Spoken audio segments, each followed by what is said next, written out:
Today in the live cattle market, it was lower. The cash trade just seems almost non-existent. You know, we've been always waiting to the end of the week to see if the cash trade is going to come in and then give us a little idea of some market direction, but not much has really been happening in the feedlots, and that just shows you that there is a lack of interest, and that's holding the futures back from, you know, pressing their uptrend that they have been in really for the past number of weeks. But it looks to me that the deferreds were a little bit lower, even though the front month was,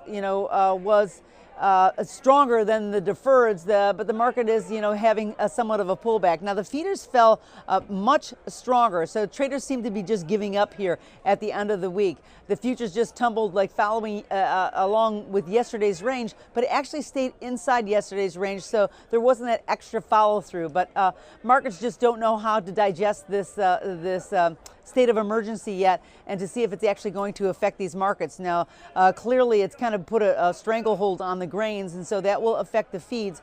And so we're going to see where that goes. Right now, though, we're still in that uptrend, even though we're at the lower end of the channel. The market still is holding, and long term, it looks still bullish.